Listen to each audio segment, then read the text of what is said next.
Hello દોસ્તો, આપણે આવી ગયા છીએ આપણા નવા વ્લોગમાં। આજે તો સવારમાં ટ્રેક્ટર લઈને નીકળી ગયા વાડી। ઘણા દિવસથી મગફળીના વાવેતરમાં પડ્યા હતા તો ડાયડમના બગીચામાં આટો જ ન મળ્યો। તો આજે સીધા જ પહોંચી ગયા ડાયડમના બગીચે। ઘણા દિવસથી સતત વરસાદ ચાલુ હતો તો ડાયડમમાં નાનું ખડ થઈ ગયું મોટું તો ગાયો ઘા હાંકી નાખી દાંતી। બાજુમાં હતું નાનું કટકું તો ડાયડમમાં હાંકીને આવી ગયા સીધા અહીંયા હાંકવા। હજી પહોંચીને અડધું હાંક્યું તો આવી ગયો વરસાદ। પછી ટ્રેક્ટર મૂકી દીધું ફટાફટ મકાન આગળ। ટ્રેક્ટર નીચે ઉતર્યા ત્યાં તો આવી જાય નજરમાં મશરૂમ। પછી તો આપણે હાથમાં લઈને જોઈ લીધી મશરૂમ। તો કોમેન્ટમાં તમે જણાવો અને કયા નામથી તમે ઓળખો।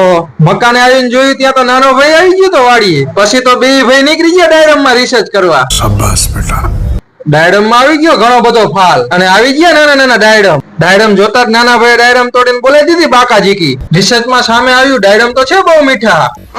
પછી તો આવી ગયા લીંબુમાં રિસર્ચ કરવા। લીંબુમાં આવી ગયો એ ફાલ હારે આવી ગયા નાના લીંબુ। પછી તો ટ્રેક્ટર લઈને નીકળી ગયા ઘરે। અમારા આવા જ નવા વિડીયો જોવા માટે અમારી ચેનલને કરો સબસ્ક્રાઇબ અને વિડીયોને કરી દો લાઈક। હવે ફરી મળી આપણા નવા બ્લોગમાં।